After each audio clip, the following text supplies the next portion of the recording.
चला करता था, माशरा बिल्कुल पस्ती और जहन्नम के घड़े पर पहुंच चुका था। इस मौके पर अल्लाह के रसूल अलैहिस्सलातु वस्सलाम को नबूवत से सरफराज किया। सामईन मोहतरम, अगर इस कंडीशन के अंदर अल्लाह के हबीब अलैहिस्सलातु वस्सलाम अगर अपनी नबूवत का ऐलान करते या अपने रसूल होने का दावा करते तो शायद कोई भी आदमी अल्लाह के रसूल अलैहिस्सलातु वस्सलाम की बात को तस्लीम ना करता। नबूवत के 40 साल कबल अल्लाह के हबीब अलैहिस्सलातु वस्सलाम ने उनके साथ गुजारे और ये मक्का के रहने वाले बाशिंदे जो अल्लाह के साथ साथ लात, मनात, उज़्ज़ा की परस्तिश किया करते थे, ये तमाम अल्लाह के रसूल के इखलाक से, किरदार से, आपके नरम लहजे से बखूबी वाकिफ़ थे, आगाह थे। एक मौके पर जनाब मुहम्मदुर रसूलुल्लाह सल्लल्लाहु अलैहि वसल्लम ने इन तमाम लोगों को मुखातिब करके ये सवाल किया, और वो सवाल ये था, आपने सवाल किया, फरमाया कि हल वजदतुमूनी सादिकन औ काज़िबा। ए मक्का के बासियों, मेरी ज़िंदगी की 40 बहारें तुम्हारे सामने गुजरी हैं, बताओ तुमने मुझे सच्चा पाया या झूठा पाया। हल वजदतुमूनी सादिकन औ काज़िबा, बताओ मेरे बारे में तुम क्या राय रखते हो। सब यकजा होकर बोले कि ए मोहम्मद, हम आपको सादिक समझते हैं, अमीन समझते हैं, दयानतदार समझते हैं। हमने अपनी पूरी ज़िंदगी के अंदर और आपके इन 40 बहारों के अंदर कभी आपको किसी से बदला लेते हुए नहीं देखा, कभी अपनी ज़ात की वजह से किसी को तकलीफ़ देते हुए नहीं देखा, कभी आपकी ज़ुबान से किसी की दिल आज़ारी हुई हो, ऐसा हमने कभी नहीं देखा।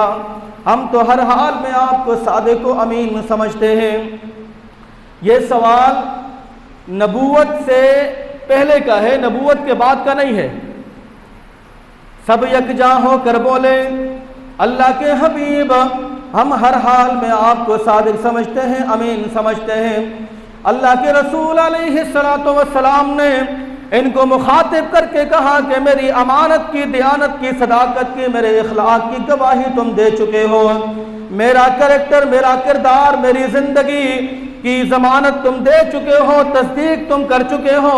अब तुम्हें एक पैगाम दिया जाता है, लिहाजा उस पैगाम पर अमल पेरा हो जाओ।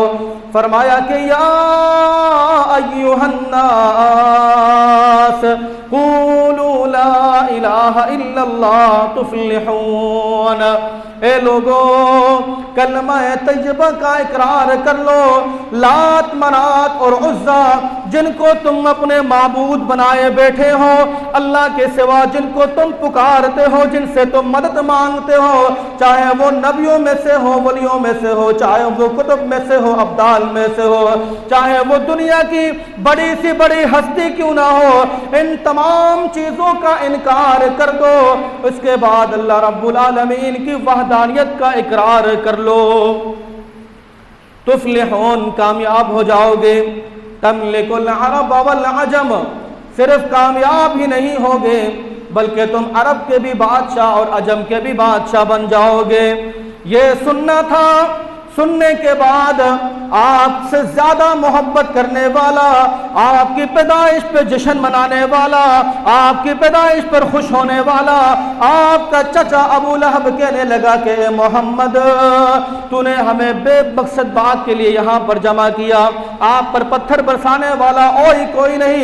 ये वही अबू लहब था कि जब अल्लाह के रसूल की पैदाइश होती है, आपकी पैदाइश पर सबसे पहला जश्न इसी अबू लहब ने मनाया था। आपकी पैदाइश पर सबसे पहला जश्न अबू लहब ने मनाया था। लेकिन जब बात सीरत की आई, जब बात तौहीद की आई, तो आप पर पत्थर फेंकने वाला, आपको गालम गलोच से नवाजने वाला और कोई नहीं, यही आपका चाचा अबू लहब था। बहरहाल इन लोगों ने मिशन को झुटला दिया और आपकी सूरत को ले लिया। सामईन मोहतरम, मैं ये कहता हूँ कि अल्लाह रब्बुल आलमीन ने इंसानों के ऊपर एक नहीं, दो नहीं, अनगिन लातादाद इनाम और इकराम किए हैं। मैं ये कहता हूँ कि ये आंखें नेमत हैं, ये कान नेमत हैं, मैं ये कहता हूँ कि ये चखने वाली जुबान नेमत है। अल्लाह रब्बुल आलमीन ने एक नहीं, अनगिन लातादाद इनाम और इकराम इंसान के लिए अता कर दिए।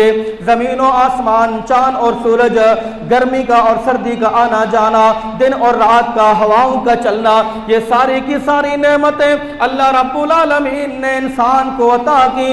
लेकिन रब्बे मोहम्मद की कसम है, कहीं पर भी अल्लाह रब्बुल आलमीन ने एहसान नहीं जतलाया, कहीं पर भी अल्लाह रब्बुल आलमीन ने यह दावा नहीं किया कि मेरी इबादत करो वरना आंखों से बिनाई छीन लूंगा, मेरी इबादत करो वरना कानों से सुनवाई छीन लूंगा, मेरी इबादत करो वरना तुम्हें गुंगा बना दूंगा, मेरी इबादत करो वरना हाथों से और पांवों से मासूर कर दूंगा, मेरी इबादत करो वरना हर चीज से बेमजा कर दूंगा। नहीं नहीं, खालिक कायनात ने इतने सारे इनाम और इकराम करने के बाद कभी एहसान नहीं जतलाया, कभी मुतालबा नहीं किया। लेकिन एक वक्त आता है, एक मौका ऐसा आता है कि जब अल्लाह रब्बुल आलमीन ये कहते हैं कि मैंने तुम पर यह एहसान किया। और वो मौका कौन सा है? मैं नहीं, आपका कुरान कहता है। खालिक कायनात ने फरमाया कि लक़द मन्नल्लाहु अलल मुअमिनीना इज़ बअस फ़ीहिम रसूला। अल्लाह रब्बुल आलमीन ने मोमिनीन पर यह एहसान किया कि उनके दरमियान, उनके नुफूस में से एक रसूल को भेजा। रसूल का भेजना ये अल्लाह रब्बुल आलमीन की तरफ से मोमिनीन पर एहसान था। रसूलों के आने का मकसद क्या होता है? रसूलों के आने का मकसद अल्लाह रब्बुल आलमीन की तरफ लोगों को गामजन करना, उनके मामलात की इस्लाह करना और अल्लाह का पैगाम उन तक पहुँचाना। और कुरान भी यही कहता है, फरमाया कि लक़द मन्नल्लाहु अलल मुअमिनीना इज़ बअस फ़ीहिम रसूला।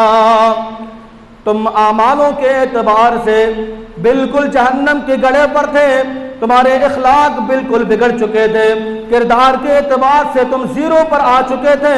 मुमकिन था कि तुम्हें हवा का झोंका लगता और तुम तो जहन्नम में गिर जाते।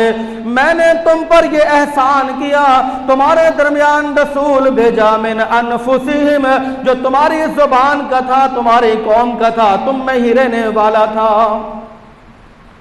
अल्लाह रब्बुल आलमीन ने बेशुमार इनाम और इकराम किए, नेमतें अल्लाह ने की, लेकिन कहीं पर भी उस खालिक के कायनात ने अपनी नेमत को देने के बाद नेमत का एहसान नहीं जतलाया। लेकिन जब जनाब मोहम्मदुर रसूलुल्लाह सल्लल्लाहु अलैहि वसल्लम को मबऊस किया जाता है तो अल्लाह रब्बुल आलमीन भी ये कहते हैं कि मैंने तुम पर एहसान किया है, मैंने तुम पर यह एहसान किया कि तुम्हारे नफ्सों में से, तुम्हारे हम जुबानों में से अल्लाह ने एक कासिद को बनाकर तुम्हारे लिए भेजा। या इलाहुल आलमीन, इस रसूल के आने का मकसद क्या है? कुरान कहता है कि यतलू अलैहिम आयातिही। रसूल के आने का मकसद ये है कि वो अल्लाह रब्बुल आलमीन की आयात तुम्हें पढ़कर सुनाता है, कुरान मजीद की तालीम देता है, अल्लाह का पैगाम तुम तक पहुँचाता है।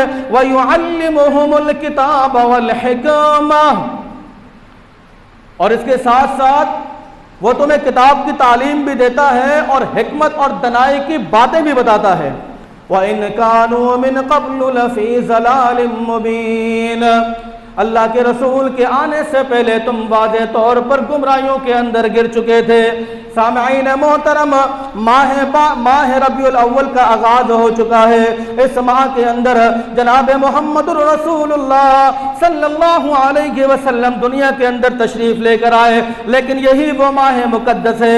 इस माह मुकद्दस के अंदर अल्लाह के रसूल अलैहिस्सलातु वस्सलाम दुनिया से भी रुखसत हुए। इसी माह के अंदर ये दोनों चीजें हैं, विलादत भी होती हैं और वफात भी होती है। और इस नबी का मकाम क्या है, रुतबा क्या है, ये तो आयत मैंने आपके सामने सूरह इमरान की बयान कर दी कि ये अल्लाह का एहसान है कि तुम्हारे दरमियान रसूल भेजा। लेकिन एक और शान कुरान मजीद की और एक आयत मेरे जहन में घूम रही है, वह भी सोचा आपके सामने बयान कर दूं। अल्लाह रब्बुल आलमीन ने जब हजरत मूसा अलैहिस्सलातु वस्सलाम से कहा कि तुम कोहे तूर पर आओ, मैं तुम्हें तौरात देना चाहता हूँ। ए मूसा, मैं तुम्हें किताब देना चाहता हूँ, तौरात देना चाहता हूँ, कोहे तूर पर आ जाओ। हजरत मूसा ने जब अल्लाह की इस खबर को सुना तो दौड़ लगा दी, भागना शुरू कर दिया। अपनी कौम से आगे निकलकर उस वादी पे जा पहुंचा जहां पर अल्लाह पाक ने उन्हें किताब देने की बात की थी। अल्लाह रब्बुल आलमीन ने सवाल किया। सवाल क्या था? कुरान ने इन अल्फाजों को नोट किया। फरमाया कि वमा अजलका अन कौमिका या मूसा, ए मूसा ये तो बताओ कि जल्दी आने की वजह क्या है, दौड़ कर आने की वजह क्या है? नबूवत तो मैंने तुम्हें देनी है, किताब तो मैंने तुम्हें देना है, जल्दी आने की वजह क्या है? मूसा कहता है अजिल्तु इलैका रब्बी लितरज़ा, या इलाहुल आलमीन, दौड़ा इस वजह से हूँ, जल्दी इस वजह से आया हूँ ताकि तू मुझसे राजी हो जाए, ताकि तेरा कुर्ब मिल जाए, ताकि तेरी खुशनुदी मिल जाए। जल्दी आने की वजह क्या है? लेकिन खुश हो जाओ कबूल टोन के रोशन ज़मीरों, मोहम्मदी मस्जिद के वक्ता नमाजी साथियों। लेकिन जब बात आपके रसूल की आती है तो कुरान कहता है वज़्ज़ुहा वल्लैलि इज़ा सजा मा वद्दअका रब्बुका वमा क़ला वलल आखिरतु खैरुल लका मिनल ऊला वलसौफ़ युअतीका रब्बुका फतरज़ा। अल्लाह रब्बुल आलमीन फरमाते हैं कसम है मुझे चमकते हुए सूरज की, फरमाया कि कसम है मुझे रात के अंधेरे की। ए मोहम्मदुर रसूलुल्लाह, हमने आपको नहीं छोड़ा, आपका रब आपको इतना अता करेगा कि आप अपने रब से राजी हो जाएंगे। हज़रत मूसा ने कहा कि या अल्लाह, जल्दी इस वजह से आया हूँ ताकि तू राजी हो जाए। लेकिन अल्लाह ने अपने प्यारे हबीब से कहा कि आपका रब आपको इतना अता करेगा कि आप अपने रब से राजी हो जाएंगे। आपको आपका रब इतना अता करेगा कि आप अपने रब से राजी हो जाएंगे। एक और आयत है इस हवाले से, उसका ताल्लुक भी हजरत मूसा के साथ है। जब वो वादी पर पहुंचे तो अल्लाह रब्बुल आलमीन ने फरमाया फ़ख़्लअना अलैका इन्नका बिलवादिल मुक़द्दसी तुआ, ए मूसा अपनी चप्पलें उतारो, तुम एक मुक़द्दस तरीन वादी पर हो। लेकिन जब अल्लाह के हबीब की बारी आती है तो अल्लाह रब्बुल आलमीन फरमाते हैं कि मेराज के मौके पर आप चप्पलों समेत जो है वो जन्नत की सैर फरमा रहे थे। सामईन मोहतरम, ये शान है जनाब मोहम्मदुर रसूलुल्लाह सल्लल्लाहु तआला अलैहि वसल्लम की, जो सबसे आखिरी नबी हैं और आपके बाद कोई नबी आने वाला नहीं है। अब एक पॉइंट की बात की तरफ मैं आपको लेकर चलता हूँ। कुरान मजीद में एक आयत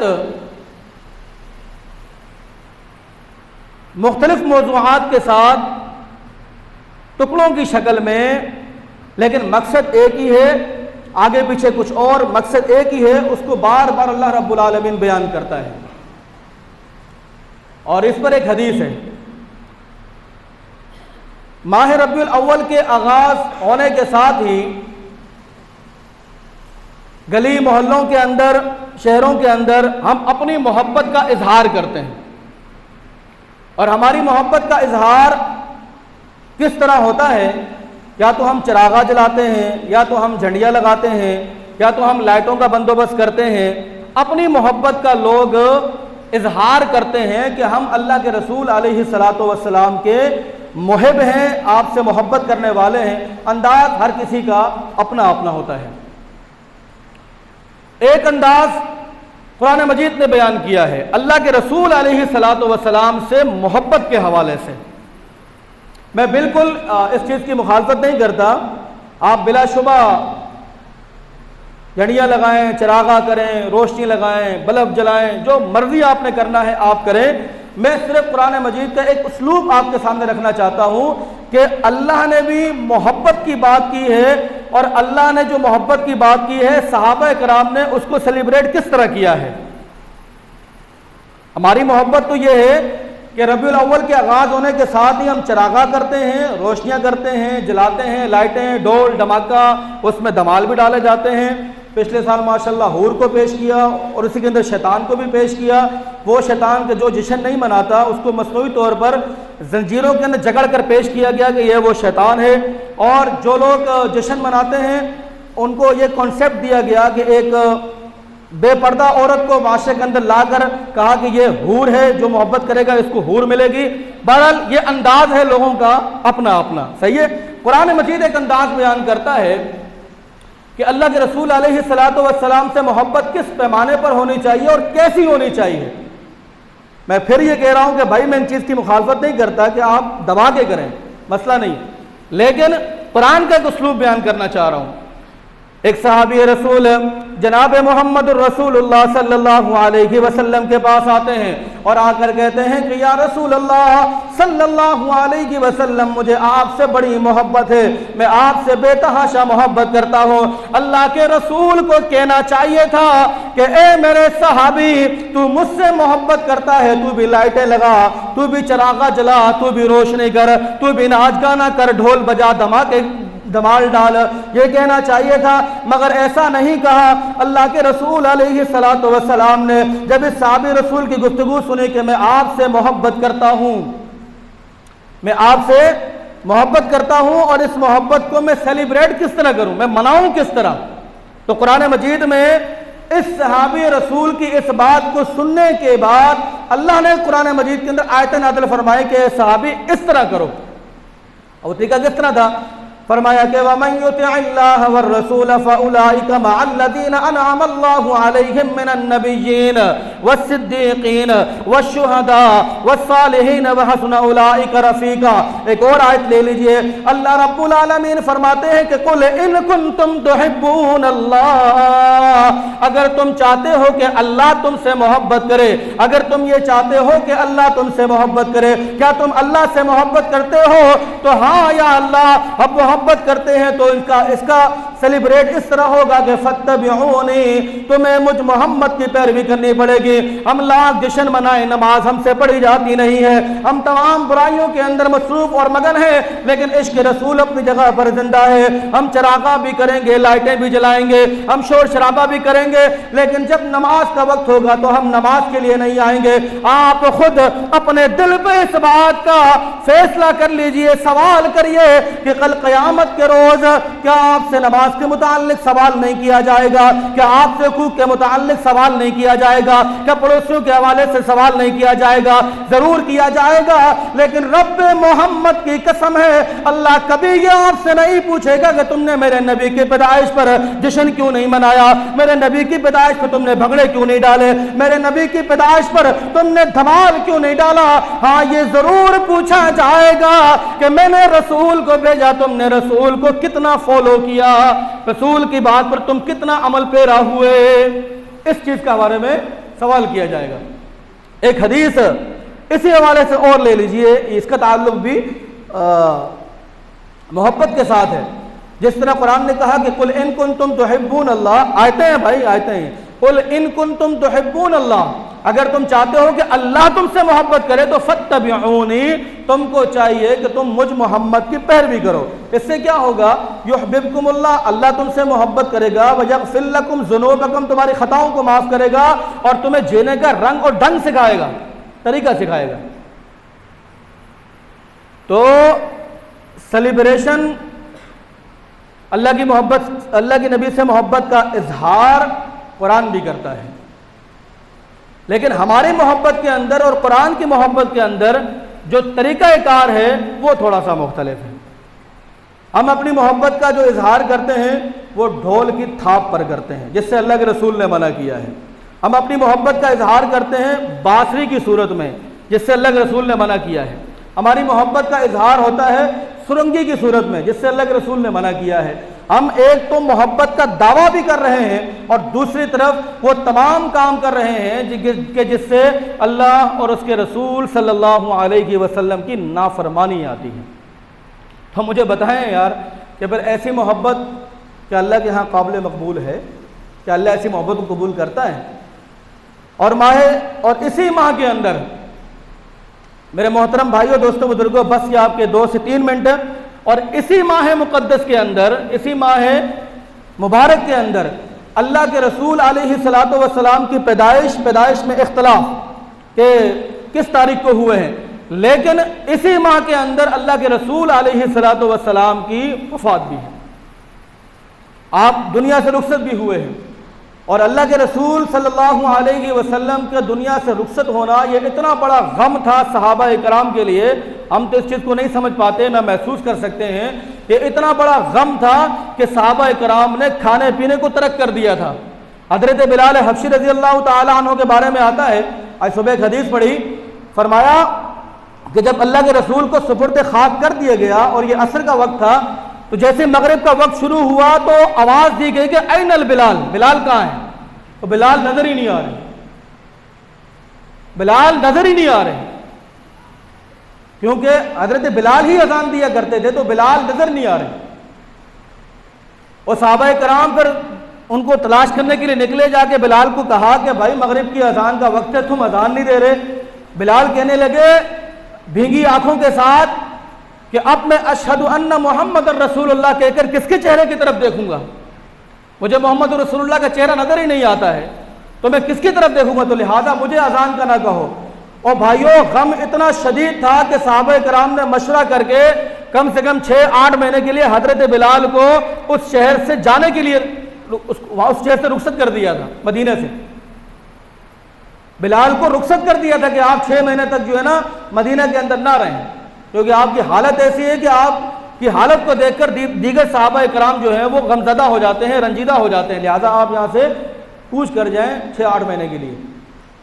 और फिर उसके बाद हज़रत बिलाल को ख्वाब में अल्लाह के रसूल अलैहिस्सलातु वस्सलाम की ज़ियारत होती है और आपसे सवाल करते हैं कि बिलाल तुमने मदीना क्यों छोड़ दिया, वापस मदीना जाओ। तो अल्लाह के रसूल के पैगाम पर ये बिलाल हबशी रज़ी अल्लाह तआला अन्हु दोबारा जो है वो मदीना के अंदर आते हैं। और सहाबा इकराम रिज़वानुल्लाहि अलैहिम अजमाइन इसी 12 रबीउल अव्वल की वफ़ात पर वो ये कहते हैं कि अगर हमारे सीने पर ओहद पहाड़ भी रख दिया जाता तो हमारा सीना इतना मचला हुआ दिखाई ना देता, इतना मसला हुआ दिखाई ना देता, इतना गमज़दा दिखाई ना देता जितना मोहम्मदुर रसूलुल्लाह सल्लल्लाहु अलैहि वसल्लम की जुदाई से दिखाई दे रहा है। आज की पूरी तकरीर का लुब्बे लुबाब और खुलासा कलाम यह है सामिईन मोहतरम, इस माह के अंदर जनाब मोहम्मदुर रसूलुल्लाह सल्लल्लाहु अलैहि वसल्लम की विलादत बसआदत है। आप तमाम अहबाब को बहुत बहुत मुबारक हो। और इसी माह के अंदर जनाब मोहम्मदुर रसूलुल्लाह सल्लल्लाहु अलैहि वसल्लम की वफ़ात भी है। लेकिन पॉइंट की बात यह है, मुझसे, आपसे और हम सब से ना ये पूछा जाएगा कि अल्लाह के नबी किस दिन पैदा हुए, कौन से आलम की इसमें क्या दलील है, कौन से फ़िक़ह वाले इसमें क्या कहते हैं, कौन से उलमा वाले क्या कहते हैं, उनकी क्या दलील है, 8 की क्या दलील है, 12 की क्या दलील है। और ना ये पूछा जाएगा कि अल्लाह के रसूल किस तारीख को फौत हुए, आप इस बारे में क्या कहते हो, फलां आदमी इस बारे में क्या कहता है। ये दोनों सवाल आपसे नहीं किए जाएंगे। आपसे सवाल ये किया जाएगा कि अल्लाह के नबी तुम्हारे दरमियान मौजूद थे, तुम्हारे दरमियान आए थे, तुमने उसकी पैरवी कितनी की, उसकी बात को तुमने कितना तस्लीम किया। तो अगर आप इसके लिए तैयार हैं, और अल्लाह से दुआ भी करता हूँ कि अल्लाह पाक हमें क़यामत के दिन निराश ना करे, मायूस ना करे। हम यही दुआ करते हैं अल्लाह रब्बुल आलमीन से कि हमारी ज़िंदगी का कोई भी लम्हा जो गुज़र रहा है वो अल्लाह और उसके रसूल के फ़रामीन के मुताबिक गुज़रे। अल्लाह हम सबको अमल की तौफ़ीक़ अता फ़रमाए। वमा अलैना इल्लल बलागुल मुबीन। वस्सलामु अलैकुम व रहमतुल्लाहि व बरकातुहू।